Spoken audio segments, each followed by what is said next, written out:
কাণ্ড কারখানা।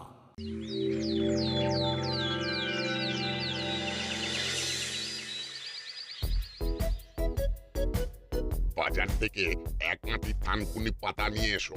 নাটকে রোজ সকালে খাওয়াতে হবে। কাল রাতে ওর পেট কামড়াচ্ছিল। দিন রাত বাইরে বাইরে থাকে, উল্টো পাল্টা খায়। হাতে পয়সা দিস কেন ভাগ্নি? পয়সা না দিলেই তো লেটা চুকে যাবে। বলো তোমার সাধের জামাইকে বলো। সকাল থেকে বিচার সভা বসেছে, রাঙা দাদু বিচারক আর আমার মা বাবা দুজনে উকিল। তোর পক্ষের উকিল কে আন্টি? আমার পক্ষে কেউ নেই রে, বাবা মা দুজনেই আমার বিপক্ষে। তাহলে বিচারটা হবে কি করে? আমার লড়াই আমাকেই লড়তে হবে। কি নিয়ে বিচার হচ্ছে? কাল রাতে আমার জন্য যা রান্না হয়েছিল সেটা দেখে আমি আর স্থির থাকতে পারিনি রে। রান্না দেখে বমি করার অ্যাক্টিং করেছিলাম, আর খাবো না বলে বলেছিলাম পেট কনকন করছে। কেন, কি রান্না হয়েছিল? পেঁপে সেদ্ধ, কাঁচকলা সেদ্ধ আর আলু সেদ্ধ, আর সব সবজি দিয়ে নুন ছাড়া তেল ছাড়া স্যুপ। এই খেয়ে কারো পেট ব্যথা হতে পারে? তবেই বোঝ। শোন, খাওয়া দাওয়ার ব্যাপারে একদম কম্প্রোমাইজ নয়। সকালে খালি পেটে থানকুনি পাতার রস, এটাই এখন চলবে। ঠিক আছে রাঙা মামা, আর আমাদের জন্য কি আনবো? বাজারে ভালো ইলিশ মাছ উঠেছে, বেশ বড় দেখে ইলিশ নিয়ে এসো কেমন? আজ মামার জন্য ইলিশের নানান পদ বানাবো। তা কি কি বানাবি ভাগ্নি? ইলিশ ভাপা, ইলিশ মাছের পাতুরি, ইলিশ মাছের ভর্তা। ইলিশ মাছের ভর্তাটা তো বল্টুর মাই আমাকে শিখিয়েছে। তাহলে এক কাজ করো না, বল্টুর মাকে ডেকে নাও। আমি বরং বল্টুর মাকে ফোন করে নেমন্তন্নটা করেই ফেলি। জানি না আজ আমার ভাগ্যে কি আছে। তোর কথা শুনে আমার খুব কষ্ট হচ্ছে রে। কি করি বলতো? কি আর করবি, আমার কপালটাই খারাপ। দেখবি এইসব খেতে খেতে একদিন ভালো মন্দ খাওয়ার ইচ্ছেটাই চলে যাবে।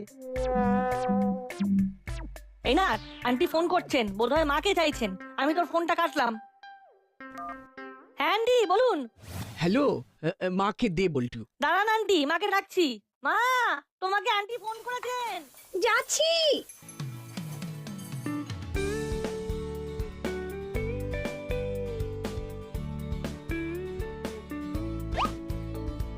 বলুন দিদি। বলছিলাম দাদা অফিসে বেরিয়ে গেছেন তো? হ্যাঁ অনেকক্ষণ। কেন গো দিদি? তাহলে চলে আসুন, আজ দুপুরে আমার বাড়িতে আমরা একসঙ্গে খাবো। রাঙা মামা আপনার কথা বললে। তাই নাকি? ঠিক আছে ঠিক আছে। নাটের বাবাকে বলে দিয়েছি একটা বড় সাইজের ইলিশ মাছ আনতে। আজ শুধু ইলিশের পদ। ইলিশ মাছ? তাহলে একসঙ্গে রান্না করা যাবে, কিন্তু বল্টুর কি হবে? কেন, আমার আবার কি হবে? আমিও নাটের বাড়িতে যাব, ইলিশ মাছ ভাজা খাবো। আরে নাট আর বল্টুর জন্য তো আলাদা রান্না হবে। ও আচ্ছা আচ্ছা, ওরা তো পেট রোগা, ওদের ইলিশ মাছ না খাওয়াই ভালো। কি চালা রে বাবা, আমাদের ভাগ্যে ইলিশ মাছ নেই। চলে আসুন এক্ষুনি। কি রে বাবা, মা এতক্ষণ ধরে কি এত কথা বলছি? ঠিক আছে রাখলাম। আচ্ছা আচ্ছা, আমরা অপেক্ষা করছি কেমন? রাখছি। এই তো বল্টু ফোন করেছে। বল বল্টু। জানিস তো, তোদের বাড়িতে আজ ইলিশ মাছ হচ্ছে। সত্যি বলছিস? কতদিন খাইনি। আচ্ছা একটা কথা, আমাদের বাড়িতে ইলিশ মাছ হচ্ছে, এটা কি মা আন্টিকে ফোন করে জানিয়েছে? হ্যাঁ, মায়ের তো তোদের বাড়িতে নেমন্তন্ন। আর তোর? আমারও নেমন্তন্ন, কিন্তু আমাদের ভাগ্যে ইলিশ মাছ নেই। সে কি, কেন? আমরা পেট রোগা, আমাদের পেটে নাকি ইলিশ মাছ সহ্য হবে না। ভাবতে পারিস? বল্টু বাইরে বেরো, আমরা আমাদের মতন একটু আলোচনা করবো। ঠিক আছে, বেরোচ্ছি। কি আর সহ্য করা যাচ্ছে না। সত্যি এ আর সহ্য হচ্ছে না। এর থেকে বাঁচার উপায় আমাদের ভাবতে হবে। আদৌ বাঁচতে পারবো? বাঁচতে হবে, মাথা লাগা কিভাবে বাঁচবো। হাতে পয়সা নেই, হরিদার দোকানে গিয়ে যে কিছু খাবো তারও উপায় নেই। আমারও এক অবস্থা, পকেট খালি, হাত খরচ একদম নেই। একটা কিছু ভেবে বের করতে হবে। বল্টু ভাব। আরে ভাবতে গেলে তো মাথায় রসদ দিতে হয়, বুদ্ধির গোড়ায় তেল, সে তেলটাই তো দিতে পারছি না। হরিদার দোকানে চারটে কচুরি খেলেই মাথায় কিন্তু আইডিয়া চলে আসবে। চল দেখি হরিদার দোকানে যাবো। চল চল। কিন্তু পকেটে তো একটাও পয়সা নেই। চল না, হরিদাকে বুঝিয়ে বলি। হরিদা খুব ভালো মানুষ, আমরা তো আর বিনা পয়সায় খাবো না, হারে খাবো। হাতে পয়সা এসে গেলেই হরিদাকে কচুরির দাম দিয়ে দেবো। সেটা ঠিক বলেছিস, চল তাহলে তাড়াতাড়ি চল। কি রে, এখানে কি করছিস? ওই গন্ধ, রিঙের গন্ধ আমাদের বাড়ি থেকে টেনে নিয়ে এলো। আমরা তো দাসপাড়ার বাইরে গিয়েও হরিদার কচুরির গন্ধ পাই। হরিদা, তোমার কচুরি নিয়ে একটা দারুণ পাঞ্চলাইন ভেবেছি। কি ভেবেছিস বল শুনি? কচুরি কচুরি কচুরি করলো সবার মন চুরি, স্বাদে গন্ধে সেরা, হিং দিয়ে যে ঘেরা, শুধু খাও ঝুড়ি ঝুড়ি হরিদার এই কচুরি। খেলে হবে না অম্বল, একটা কচুরি সম্বল। দাসপাড়া থেকে চম্বল, হরিদার কচুরি সম্বল। বাহ, বেশ হয়েছে।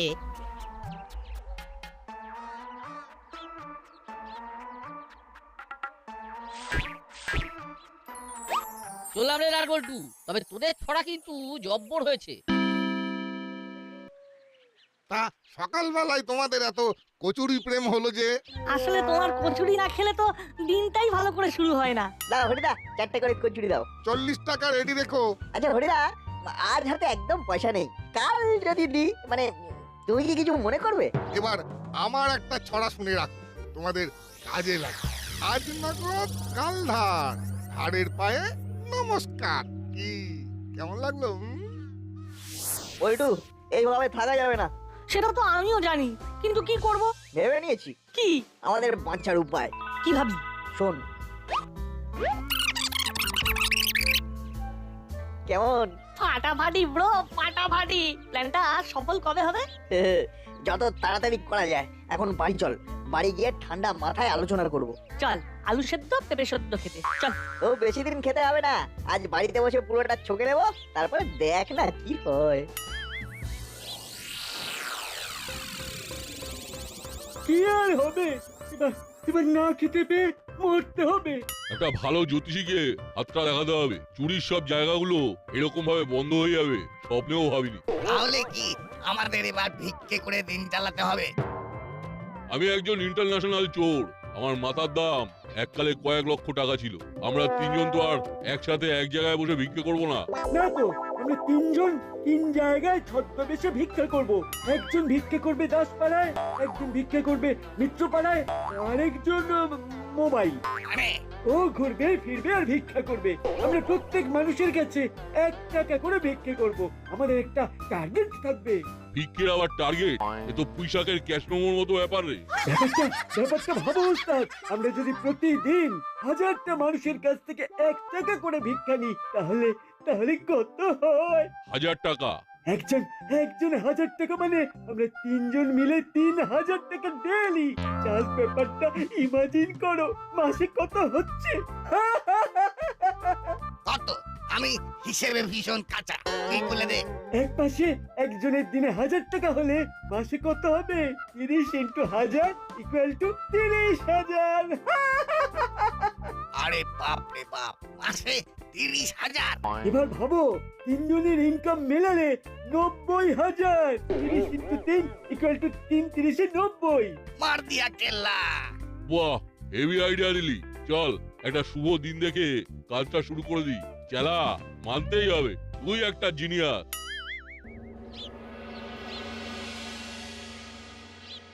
ইলিশ মাছের গন্ধ এখনো নাকে লেগে আছে।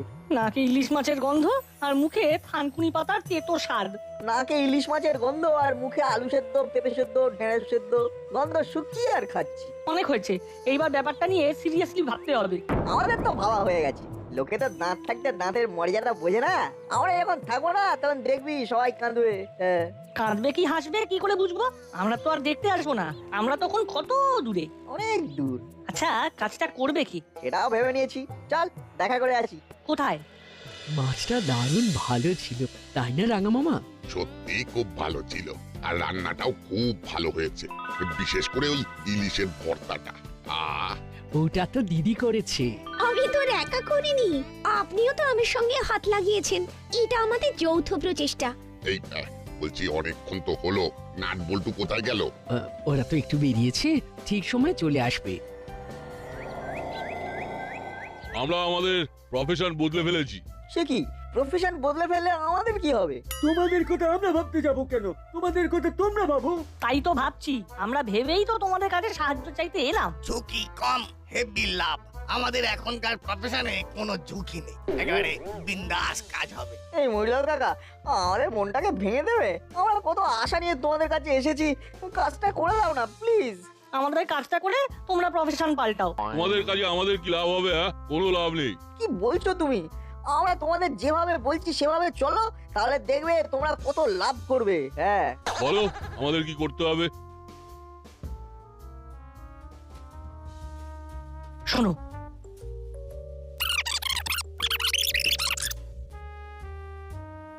কি আইডিয়াটা কেমন লাগলো? দারুণ। কিন্তু আমরা তো আমাদের প্রফেশন বদলে ফেলেছি। আছে আছে আছে, একজন আছে। আছে? কে কে? ইনকা ডট। দাঁড়া, আমি ফোন করছি। ব্যাস, ঝামেলা শেষ। তোমাদের ধন্যবাদ দিয়ে আর ছোট করবো না, শুধু একটা অনুরোধ করবো। করো। খুব খিদে পেয়েছে, আমাদের জন্য মটন বিরিয়ানি আর চিকেন চাপ নিয়ে এসো। যারা যা, ওরা যা বললো নিয়ে আয়। আমাদের এই ইনভেস্টমেন্টটা করতে হবে, তারপর বাকি কাজ করবে ডিঙ্কাডন। হ্যালো হ্যালো ডিঙ্কাডন, হ্যাঁ মুড়িলাল বলছি।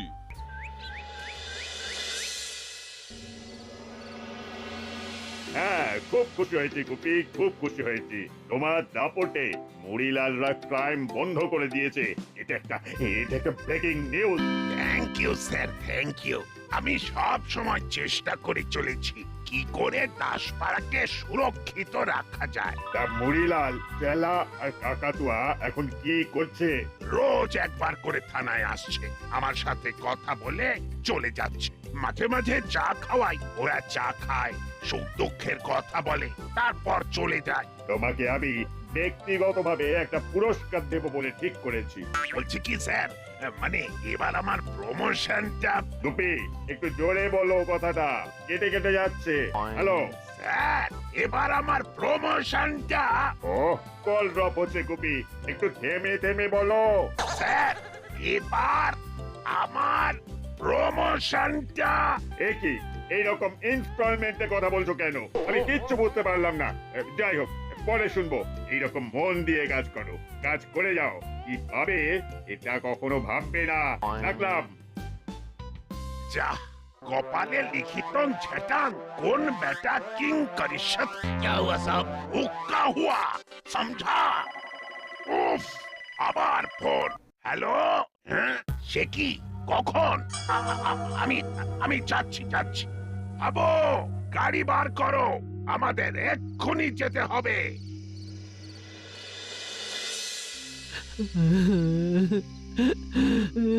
কোথা থেকে কি হয়ে গেল বলুন তো দিদি।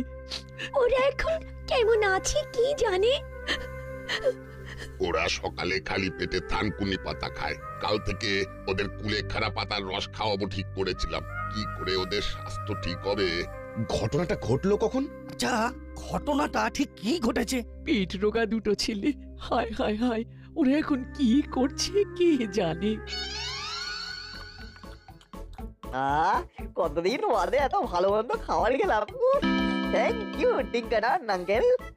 তোমরা যা যা খাবে শুধু আমাকে বলবে। খাওয়া হয়ে গেছে, এবার আমরা শোবো, আমাদের বিছানা করে দাও। বিছানা কোথায় পাবো? হ্যাঁ, একটা শতরঞ্জি বেঁধে দিচ্ছি, শুয়ে পড়ো। নো, একদম নো। ওরা ভালো বিছানায় ঘুমোবে। এক্ষুনি বাজার থেকে দুটো মাথার বালিশ, দুটো পাশ বালিশ, একটা ডাবল বেডের ভালো গদি কিনে নিয়ে এসো। অনেক টাকার ব্যাপার তো ডিঙ্কাডন স্যার। লাগে ধন ধনাধন, দেবে ডিঙ্কাডন। খাওয়াচ্ছ কেন? এ নাও টাকা। ডিঙ্কাডন আঙ্কেল এখন দোকানে যাবে, দোকান থেকে বালিশ কিনবে, তারপরে আসবে। অনেক দেরি হয়ে যাবে, তার চেয়ে একটা কাজ করলে হয় না? কি কাজ? আমাদের একটা ভালো হোটেলে নিয়ে গেলে হয় না? থাকা এবং খাওয়া সবটা এক ছাতার তলায়। খিদে পেলে শুধু ফোন ঘুরিয়ে বলে দিলেই হবে। হোটেলের লোক এসে খাবার দিয়ে যাবে, তোমাদের কোনো টেনশন থাকবে না। এক্সেলেন্ট, কি মার্কাটারি বুদ্ধি! সব বুদ্ধি এদের বুদ্ধিতে আমাদের সিদ্ধি। তাহলে একটা ক্যাব ডেকে নাও, ক্যাবে করে একটা ভালো হোটেলে চলে যাবো। কি মজা, ছুটিটা পুরো জমে যাবে। কি যে হচ্ছে কিচ্ছু বুঝতে পারছি না। শেষে কি হবে সেটাও জানি না। ভালো হলেই ভালো। একেবারে হোটেলে গিয়ে একেবারে নতুন সিম নিয়ে ফোন করে মুক্তিপণটা চাইবো। আশ্চর্যের ব্যাপার হলো, যারা কিডন্যাপ করেছে তারা এখনো মুক্তিপণ দাবি করেনি। এই না, বললো আমরা আলোচনা করে জানাচ্ছি। কি টেনশনে পড়লাম বলুন তো। আচ্ছা, কেউ ফাজলামি করছে না তো? না, ওরা নাট বল্টুর সাথে কথা বলিয়ে দিয়েছে। আরে নাট বল্টু বললো যে ওদের কিডন্যাপ করেছে। তারা করেছে কিছু জানতে পেরেছে? না, ওরা বলল ওদের চোখ বেঁধে রেখেছে। এটা মহিলাদের কাজ নয় তো। আমি দেখছি, কিছু ভাববেন না। আমি এই কিডন্যাপিং এর শেষ দেখব। হাবিলদার, চলো। চলিয়ে সব। এই আমাদের ক্যাব এসে গেছে। এই চলি গো, চলো নাট বল্টু, আমরা যাই। চলো ডিঙ্কাডন আঙ্কেল। আমাদের খুব ঘুম পেয়েছে। চলো, শোনো, তোমরা কাল তোমাদের কাজে চলে যাবে। আমি এই দিকটা ম্যানেজ করে নেব। ঠিক আছে, চলে।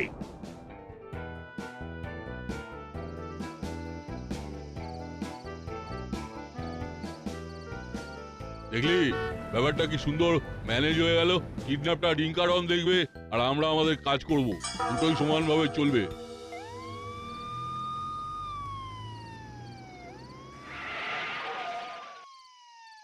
এখানে একবার ঢু মেরে যাই।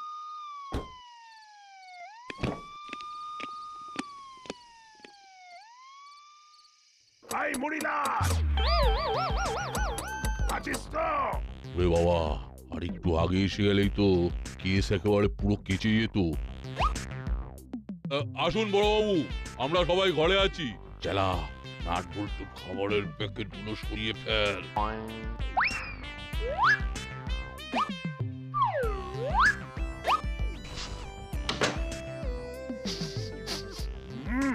বাবা রে, হ্যাঁ, বিরিয়ানির গন্ধে তো মম করছে। তা তোদের তো বেশ ভালোই চলছে, হ্যাঁ? বেশ রসে বসেই আছিস। আগে আগে সবকিছুই তো আপনাদের আশীর্বাদে। যাকে শুনেছিস তো, নাট বল্টুকে কে কারা যেন কিডন্যাপ করেছে? আমরা ওইসব লাইনে নেই, আমরা লাইন চেঞ্জ করেছি। সে ঠিক আছে, কিন্তু যদি কোনো খবর পাস তবে আমাদের জানাবি। ওই একটা কথা আছে না, out of line out of sight, ওটাই হয়ে গেছে। আহ, রাজভাষাটাকে আর অশ্রদ্ধা করিস না কাকাতুয়া। কথাটা হলো out of sight out of mind. যাকে বলে গেলাম হালকা করে। যদি কোনোভাবে জানতে পারি যে এই কিডন্যাপিং এর সাথে তোরা যুক্ত, হ্যাঁ, তাহলে কিন্তু দেখবি ভেলকি নাচন। না বড়বাবু, আর এই জগজম্পু কাজে আমরা নেই। আমরা এবার অন্য প্রফেশনে নাম লিখিয়েছি। ঠিক আছে, তোদের দেখে গেলাম। চলো হবো।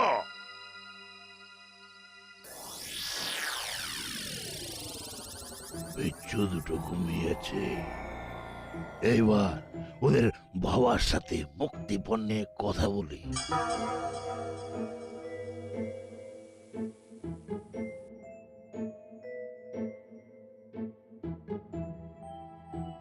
আমি কিডন্যাপার বলছি।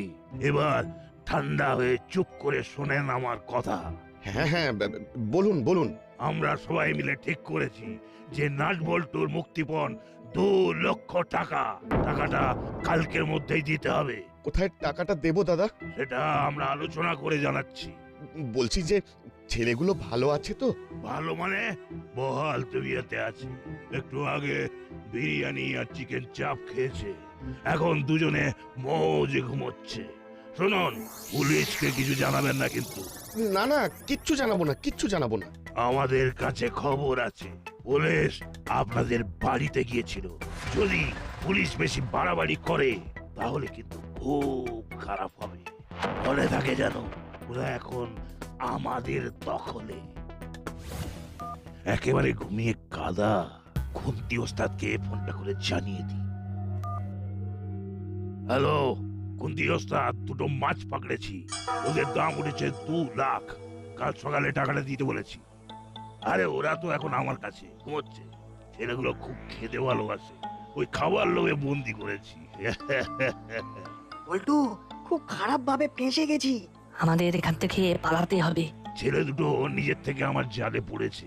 আমার জাল থেকে তো কেউ বেরোয় না, তুমি তো জানো। আরে ওসব একদম ভেবো না। দাঁড়াও, একটু টয়লেট পেয়েছে, ফোনটা ধরে রাখো।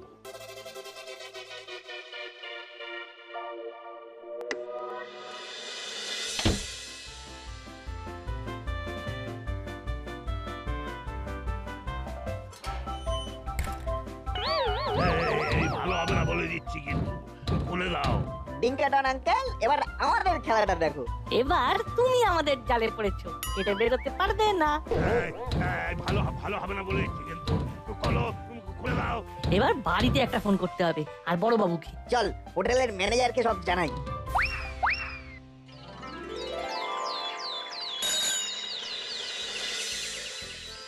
আমাদের কি দোষ? আমরা তো এই কিডন্যাপে নেই। নেই মানে? তোরা হলে খুব বদমাইশ। তোদের কথা ছাড়া এই লোকটা কি আসতো? আমাদের তো অবস্থা খারাপ হয়ে গেছিল। ওদের মায়েদের অবস্থা দেখে চমুড়িলাল, ওদের ছেলে মানুষে দেখে আমাদের ফোন করা উচিত ছিল। আচ্ছা নাট বল্টু, তোদের মাথায় এটা এলো কি করে? আমরা আর সেদ্ধ খেতে পাচ্ছিলাম না, কিন্তু আমরা ভুল করেছি। এরকম ভুল আর করবো না। তবে তোদের এই ভুলের ফলে একটা বড় কিডন্যাপারকে ধরতে পেরেছি। দোষ যেমন করেছে ঠিক তেমন ভাবেই বুদ্ধি করে সমস্যার সমাধানও করেছে। এইসব বোকা লোকেদের জন্য আমি ধরা পড়লাম। এই এই দুই ভাগ্নিকেই বলছি, নাট বল্টু ফিরে আসার জন্য একটা জমিয়ে খাওয়া দাওয়া হবে। হ্যাঁ, দাসপাড়ার সবাইকে নিয়ে, সব ইলিশের পদ, ইলিশের খরচ